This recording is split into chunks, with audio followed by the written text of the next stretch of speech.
This is the guidance then for the trade test that you're undertaking in year 13 on the British Empire.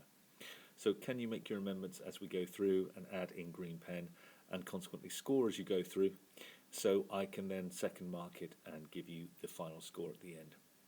So Britain's financial situation at the end of the 7 Years' War Britain's situation was bad, and Britain had run up a huge volume of debt, and that debt would need to be serviced, and that will in turn lead to problems with the American colonists. What was mercantilism? Mercantilism is a closed economic trading system viewing the world as a limited, finite resource. Resources are imported from the colonies to the mother country, and then manufactured goods are exported at a profit to ensure a positive balance of payments for the mother country. What did each of the mercantile acts in the table do below?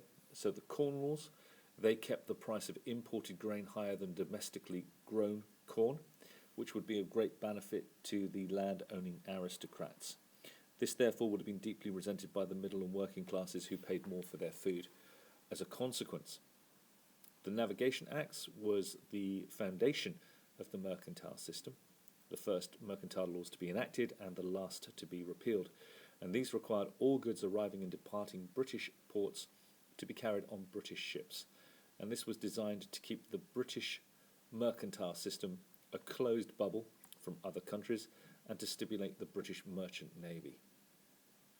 Finally, sugar tax. That in turn raised the price of non-British sugar imports to protect the land-owning aristocrats who didn't just grow corn in England, but they grew sugar on the small Caribbean islands. The next task is British financial innovations and the advantages they brought. Firstly, the stock market allowed the sharing of risk.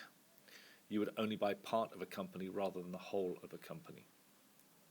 Central banks, this managed Britain's debt independently of the government and allowed, because of its sensible management of that debt, the British government to borrow disproportionately more than her foreign rivals in wartime.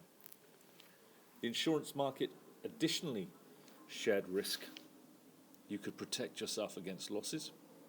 And finally, the national debt, that was managed by the Bank of England on behalf of the British government and done so credibly, again allowing the British to borrow disproportionately.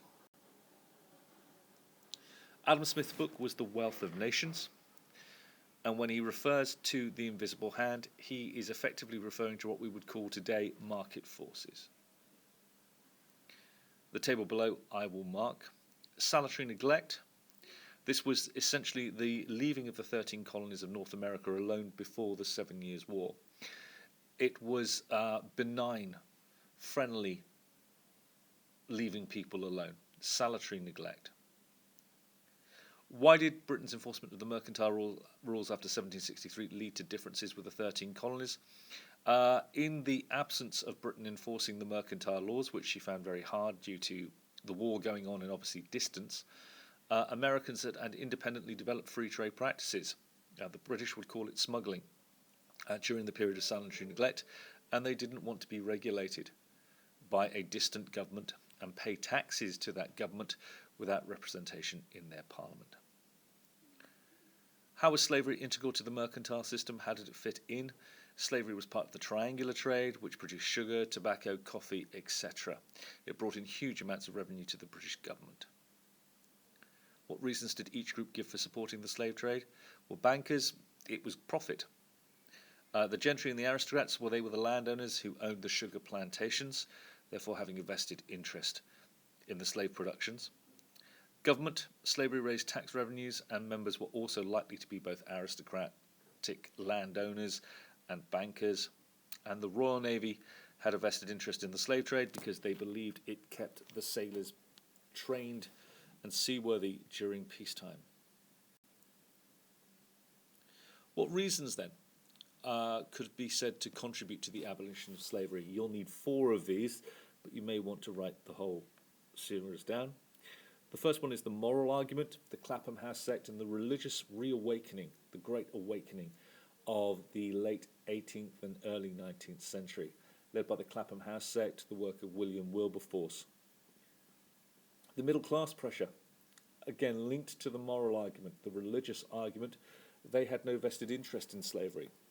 Slavery only affected the middle classes through the products it brought into Britain, and many of those were overpriced due to various other mercantile acts and the increasing inefficiency of the British slave plantations. Strategic argument, to make life harder for the French. If the British free their slaves, what message does that send to the French-ruled slaves? Profit. Slavery was not as profitable as it had been. There were people who were far better at producing many of these products on bigger plantations, like in Brazil or in the newly independent United States. Free trade, again, links to this. Other countries were far better at producing many of these goods than the British were on their small Caribbean islands. And finally, the Industrial Revolution. Britain had other more profitable areas in which they could invest. The reasons for the abolition of slavery were 6 marks you need to complete yourself. How did mercantilism force the East India Company to export opium to China? Tea imports to Britain were causing a huge trade deficit which needed to be redressed. Remember, mercantilism is about having an increasing acquisition of gold rather than spending all your money. The East India Company needed a product that the Chinese would import on the same scale as the British did with tea to redress the global imbalance in trade between Britain and China. And why were the British able to defeat China? That was through military strength, technological advantage, steam-powered warships like HMS Nemesis. Why did Britain not seek the formal conquest of China, only taking possession of Hong Kong and the other treaty ports? Well, free trade was linked to informal, minimal, cost-effective empire. Profit was the motivation, and running China would have cost money. The end justifies the means. The end was always money. If Britain could make more money through allowing the Chinese to continue running China, so be it. And then finally, the acquisitions and their locations. Singapore 1819, that was Stamford Raffles to seize a strategic location to facilitate the trade of opium with China, set up by the East India Company, separate from the British government. Hong Kong was part of the unequal Treaty of Nanking of 1842, and that's what Britain had initially asked for as early as the Macartney Mission in the 18th century, a base for British operations off the coast of China. The opening of Shanghai, 1842, a base for British operations further up the coast of China, and this one on the Yangtze River, a main arterial route for trade into the interior of the country. The Suez Canal, 1875, to secure the quick route to India after political conditions within Egypt deteriorated, and the British wanted the security of owning the canal. The acquisition of Zanzibar, 1890. This was geopolitics to build friendly relations with Germany, a potential rival power, but there's also the argument to suppress the East African slave trade and to secure the southern route to the Suez Canal.